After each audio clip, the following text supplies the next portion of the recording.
Hello and welcome to our YouTube channel Success Thunder. और हम आ गए हैं एक और नए इंफॉर्मेशनल और एजुकेशनल वीडियो के साथ। Hello everyone, welcome to our YouTube channel Success Thunder.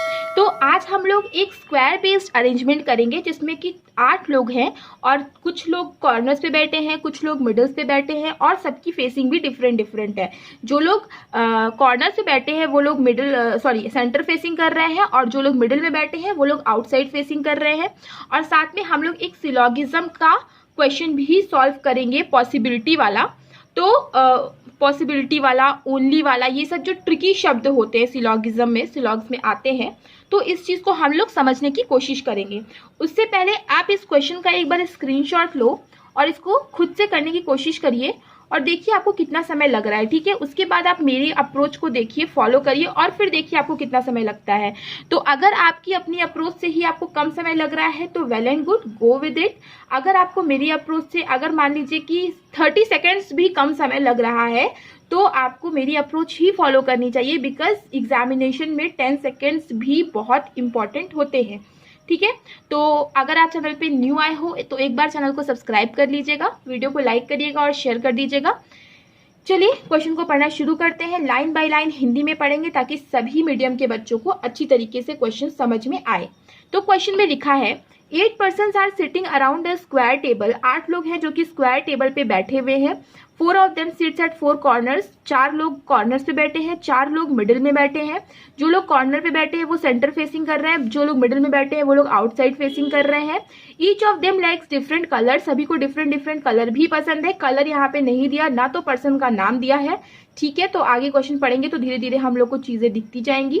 तो चलिए, सबसे पहले क्वेश्चन आप सॉल्व करने से सबसे पहले आपको क्वेश्चन नहीं बनाना है, सबसे पहले आपको कंडीशंस को नोट करना है। और नोट भी कैसे करना है? कंपाइल करके, ताकि कंपाइल करके मतलब इकट्ठे करके। ठीक है, ताकि जब आप कंडीशंस को नोट कर रहे हो तभी आपकी सारी की सारी आधी मतलब पजल सॉल्व हो जाए।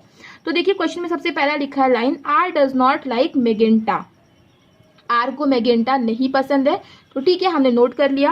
One who likes olive is an immediate neighbour of Q.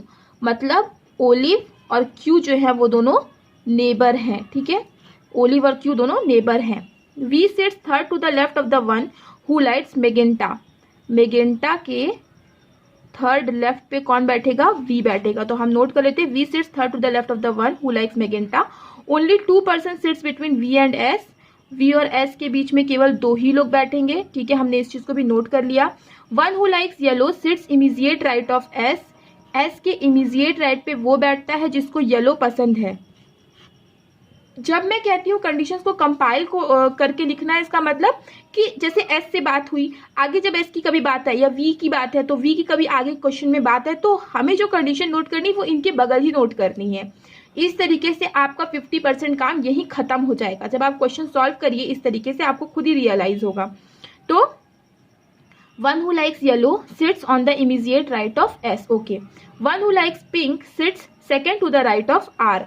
मतलब आर के सेकेंड राइट पर कौन बैठता है? जिसको पिंक कलर पसंद है। ठीक है, one who likes pink sits second to the right of R. R is neither an immediate neighbour of S nor V. मतलब आर जो है ना तो एस के बगल आएगा ना तो वी के बगल आएगा। तो ठीक है, हमने इस चीज को नोट कर लिया है कि आर ना तो एस का नेबर है ना तो वी का नेबर है।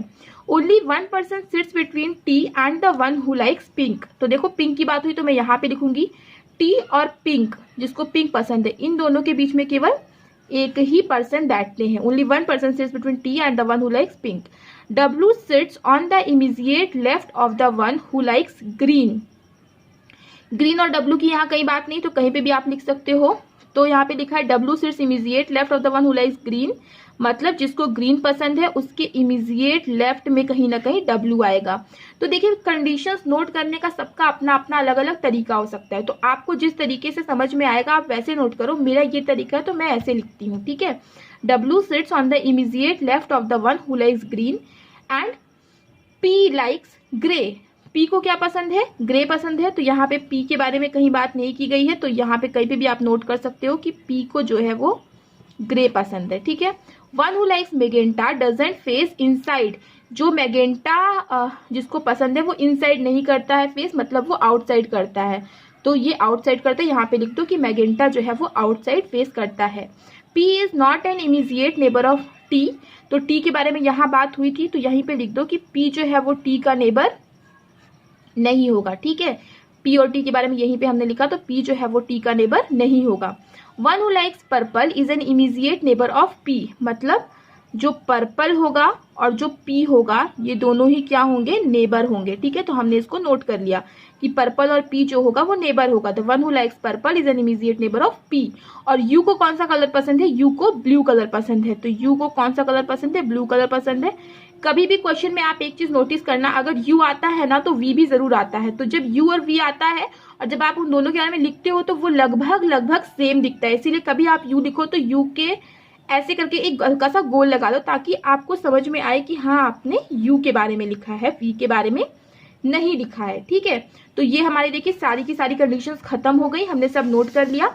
अब इसको हटाना है और यहाँ से हमें क्वेश्चन को सॉल्व करना है। पहले आप प्रोफॉर्मा बना लो, स्क्वायर्स बना लो, मतलब कम से कम 2-3 बना लीजिए, देखेंगे जितने का भी काम लगेगा।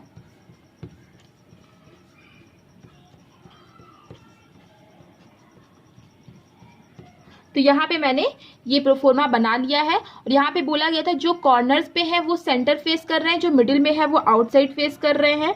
तो ऐसे भी आप बना लीजिए, कॉर्नर्स वाले को सेंटर फेसिंग करवा लीजिए और मिडिल वालों को आउटसाइड फेसिंग करवा लीजिए। ठीक है, तो अभी मैं 2 में की हूँ, आगे देखेंगे जब जरूरत पड़ेगा तो इसमें भी कर लेंगे। तो सबसे पहले हम क्वेश्चन कहाँ से स्टार्ट करना है, जहां जिसके बारे में हमें फिक्स इन्फॉर्मेशन पता हो। हमें किसके बारे में पता है, मैजेंटा के बारे में, कि वो आउटसाइड फेस कर रहा है। तो हम मैजेंटा से ही शुरू करेंगे। मैजेंटा आउटसाइड फेस कर रहा है और मैजेंटा के थर्ड लेफ्ट में V आएगा, तो उसका थर्ड लेफ्ट 1 2 3 V यहाँ पे हो जाएगा। और एक चीज क्या बोला था, V और S के बीच में कितने लोग हैं, 2 लोग हैं। तो 1 2 S चाहे यहाँ है, 1 2 S चाहे यहाँ पे आए। तो पहले इसको तो क्रॉस ही कर लीजिए। तो ये चीज क्या बोली गई थी कि V और S के बीच में 2 लोग होंगे। ठीक है, तो चलिए हम लोग एक और पॉसिबिलिटी ले लेते हैं। मैजेंटा को यहाँ पे रख के, V को यहाँ पे रख के, V और S के बीच में 1 2, एक बार S मैजेंटा को बना लेते हैं, 1 2 S यहाँ पे ला देते हैं। ये पॉसिबिलिटी भी खत्म। फिर बोला S के इमीजिएट राइट पे येलो आएगा, तो S भी क्या है, आउटसाइड फेसिंग है, तो उसका इमीजिएट राइट ये बनेगा। S के इमीजिएट राइट पे येलो और S के इमीजिएट राइट पे येलो। तो ये वाली कंडीशंस भी हमारी सॉल्व हो गई। और एक चीज क्या बोला, R कभी भी S या फिर V के इर्द गिर्द नहीं आएगा, मतलब R यहाँ पे भी नहीं आ सकता, R यहाँ पे भी नहीं आ सकता। तो R के लिए केवल ये 2 जगह बची। और क्या बोला, R के सेकेंड राइट पे पिंक आएगा। तो इस केस में देखो, R अगर मान लो यहाँ पे है तो ये आउटसाइड फेसिंग है, तो R के सेकेंड राइट पे पिंक यहाँ आ सकता है।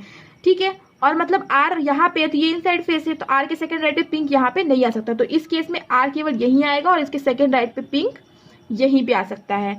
अगेन R क्या बोला कि R S या V का नेबर नहीं होगा, मतलब S का नेबर R नहीं, V का नेबर R नहीं, मतलब R के लिए केवल ये 2 ही जगह बची हैं। ठीक है, मान लो अगर आपको R यहाँ पे रखते हो तो R के सेकेंड राइट पे पिंक यहाँ पे रख सकते हो, और मान लो अगर आप R यहाँ पे रखते हो तो R के सेकंड राइट पे पिंक यहाँ पे रख सकते हो। तो यहाँ पे दोनों ही पॉसिबिलिटी बन रही हैं। तो चलिए हम लोग चेक कर देते हैं।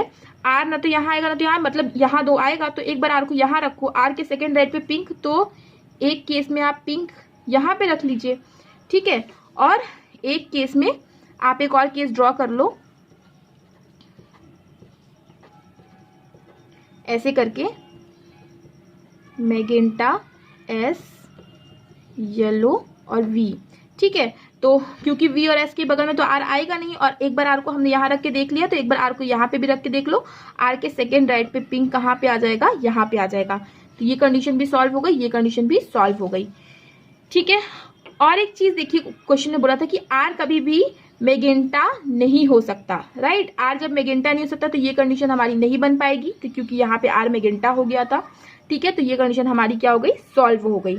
आगे देखते हैं, आगे देखिए क्या क्वेश्चन में लिखा हुआ है। तो क्वेश्चन में लिखा है कि P जो है उसको ग्रे पसंद है और U जो है ना उसको ब्लू पसंद है, मगर P कभी भी T का नेबर नहीं हो सकता।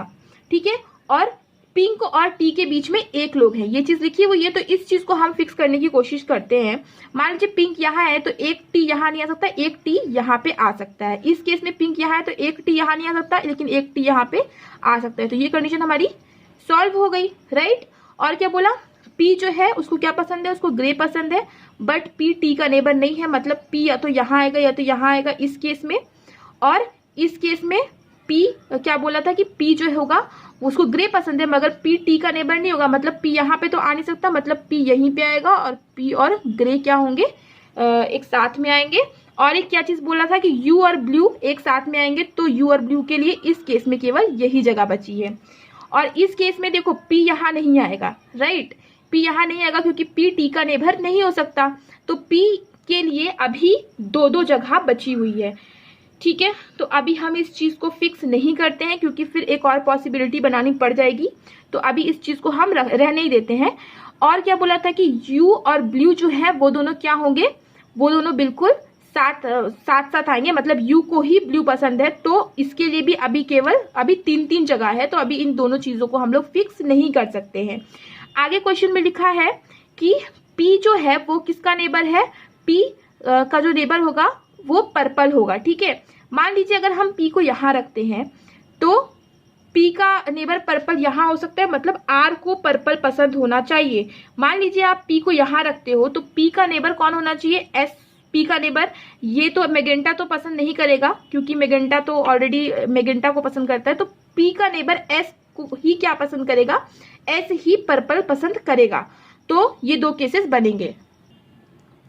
अच्छा, अगर आप इस केस में देखोगे तो इस केस में भी क्या होगा कि पी का नेबर कौन होगा, पर्पल होगा, तो यानी कि ये हो जाएगा पर्पल, आर का क्या हो जाएगा पर्पल। तो ये चीज क्लियर हो गई, ये चीज क्लियर हो गई, ये चीज क्लियर हो गई, ये भी चीज क्लियर हो गई। फिर क्वेश्चन में क्या दिया कि ग्रीन के इमीडिएट लेफ्ट में आएगा डब्लू। अच्छा, ग्रीन लिखने की कौन कौन सी जगह केवल बची, ये दोनों जगह बची है। मान लो ये ग्रीन है, ठीक है, इसको ग्रीन दे देते तो इसका इमीडिएट लेफ्ट तो ये बचेगा, यहाँ पे डब्लू आ नहीं सकता। मान लो इसको ग्रीन दे देते हैं तो इसके इमीडिएट लेफ्ट में यहाँ पे डब्लू आएगा, तो यहाँ पे भी डब्लू नहीं आ पाएगा, तो मतलब ये कंडीशन तो हमारी गलत हो गई। अब हमारी केवल यही एक कंडीशन बची है, तो हम इसमें ही सेट करने की कोशिश करेंगे। तो देखिए, एक बार हम लोग को ऐसा सोचना ही पड़ेगा। देखो पी यहाँ पे तो आ नहीं सकता, मान लो कि हम लोग पी को यहाँ दे देते हैं, ठीक है, पी ग्रे को यहाँ दे देते हैं, तो पी ग्रे अगर यहाँ पे आएगा तो पर्पल कहाँ आएगा, पर्पल यहीं पे आएगा। ठीक है, फिर यू ब्लू के लिए दो जगह बची है, पी टी का नेबर हुआ नहीं, ये चीज फिक्स हो गया। मान लो कि अब ग्रीन कहाँ पे आप बैठाओगे, ग्रीन यहाँ पे बैठा सकते हो, यहाँ पे बैठा सकते हो, यहाँ। मान लो अगर आप ग्रीन को यहाँ बैठाते हो तो डब्लू के लिए कहीं जगह नहीं बचेगी। मान लो ग्रीन को यहाँ बैठाते हो तो डब्लू के लिए यहाँ पे जगह नहीं बचेगी, तो इस केस में ग्रीन को आपको यहीं बैठाना पड़ेगा, तो इसके इमीडिएट लेफ्ट में डब्लू यहाँ पे आ सकता है। और एक चीज क्या बोला था कि जो क्यू होगा उसका नेबर कौन होगा, उसका नेबर होगा ऑलिव। ठीक है, तो क्यू के लिए ये जगह तो बच गई कि देखो अगर आप क्यू यहाँ रखते हो, ठीक है, यही दो जगह क्यू के लिए बची है, क्यू को मानो आप यहाँ रखते हो तो ऑलिव के लिए दोनों में कहीं जगह बचेगी नहीं, तो यही क्यू यहाँ पे हो सकता है सेट और यहाँ पे आ सकता है ऑलिव। ठीक है, तो क्यू और ऑलिव यहाँ पे आ सकता है, इस कंडीशन के हिसाब से क्यू यहाँ पे आ जाए और ऑलिव यहाँ से आ जाए, तो ये कंडीशन भी सॉल्व हो गई। ग्रीन के इमीडिएट लेफ्ट में डब्लू भी आ गया, पी और पर्पल नेबर भी हो गए, यू ब्लू के लिए ये जगह बच गई है, यू ब्लू, और पी और टी जो है वो नेबर भी नहीं हुए, राइट, और पी को ग्रे भी मिल गया। तो देखिए यहाँ पे अगर ऐसे हमने सॉल्व किया इस चीज को, यहाँ पे एक पॉसिबिलिटी रख के सॉल्व किया, देखिए क्वेश्चन सॉल्व हो गया। तो आप एक बार इसको यहाँ पे भी रख के सॉल्व कर सकते हो, चाहो तो एक और कंडीशन बना के। लेकिन जब ऐसी कंडीशन कभी भी एग्जामिनेशन में आ जाए तो आप कोशिश करना कि ऐसे ही रख के एक बार सॉल्व कर लेना, उसके बाद इसी में चाहो तो आप क्रॉस करके रख सकते हो या फिर चाहो तो एक और पॉसिबिलिटी भी बना सकते हो, आपकी मर्जी है। मेरा इसमें ही सॉल्व हो गया तो यही मेरा करेक्ट आंसर है। आप चाहो तो एक और पॉसिबिलिटी बना करके चेक करके देख सकते हो। ठीक है, तो कोई कंफ्यूजन हो तो आप कमेंट सेक्शन में कमेंट करके मुझसे ज़रूर पूछ लीजिएगा, मैं ज़रूर रिप्लाई करती हूँ। ठीक है, आगे एक हम लोग सिलॉक का क्वेश्चन देख लेते हैं। तो इसमें क्वेश्चन में लिखा हुआ है only a few blue or green, only a few blue or green. ठीक है, कुछ ही ब्लू जो है वो ग्रीन है। नो ग्रीन इज येलो, कोई भी ग्रीन येलो नहीं है। Only blue is brown, only blue is brown का मतलब होता है ऑल ब्राउन इज ब्लू। ठीक है, सारे के सारे जो ब्राउन है वो ब्लू है। ठीक है, तो यहाँ पे भी बी आ जाएगा, तो यहाँ पे आप ब्लू पूरा लिख दो ताकि आपको कंफ्यूजन ना हो। तो ऐसा सा कुछ डायग्राम बनेगा, इसको आप ये सब जो होता है ना ओनली वगैरह, ये सब एग्जामिनेशन में काफी आते हैं, तो इसको आप सॉल्व करने की कोशिश करिएगा। इस टाइप के क्वेश्चंस, इस टाइप के जो कंफ्यूजिंग स्टेटमेंट्स होते हैं, जब मैं सिलॉक्स की सीरीज बनाऊंगी तो मैं उसको पूरा अच्छे से एक्सप्लेन करूंगी और उसका मैं एक चार्ट भी बनवा दूंगी ताकि आपको कभी कोई कंफ्यूजन ना हो। आगे लिखा है some brown is yellow is a possibility. कुछ ब्राउन येलो होंगे, क्या उसकी पॉसिबिलिटी है? देखिए, जब भी पॉसिबिलिटी आएगा ना, आपको दो चीजें चेक करनी है कि क्वेश्चन में जो जो कंडीशंस दी हुई है, क्या कोई भी ऐसी कंडीशन दी हुई है जो कि पॉसिबिलिटी बनाने से रोक रही है, और क्या जिस चीज की पॉसिबिलिटी बनाने के लिए आपको कहा गया है कहीं वो डेफिनेट में तो ट्रू नहीं है, कहीं वो सच में तो ट्रू नहीं है।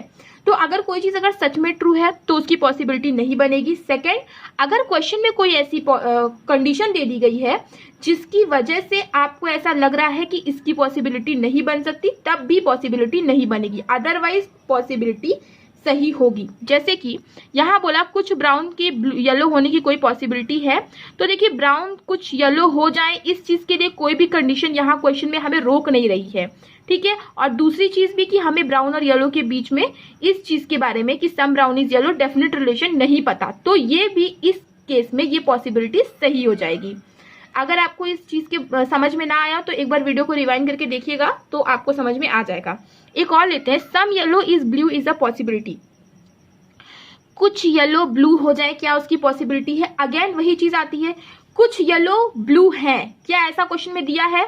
नहीं दिया है, ठीक है। आपको यही देखना है कि जिस चीज के बारे में आपको पॉसिबिलिटी बनाने के बारे में कहा गया, क्या वो चीज कहीं सच में तो सही नहीं है, तो ये सच में ट्रू नहीं है। सेकेंड, क्या कोई ऐसी कंडीशन यहाँ पे दी है कंडीशंस में जो कि आपको इस चीज की पॉसिबिलिटी बनाने से, संभावना बनाने से रोक रही हो? तो नहीं, ऐसी कोई कंडीशन यहाँ पे नहीं दी गई है। डायग्राम से क्लियर हो रहा है कि कुछ येलो ब्लू नहीं हो सकते, ऐसी कोई भी कंडीशन दी नहीं गई है जिसकी वजह से हम इस चीज को गलत बोल दें।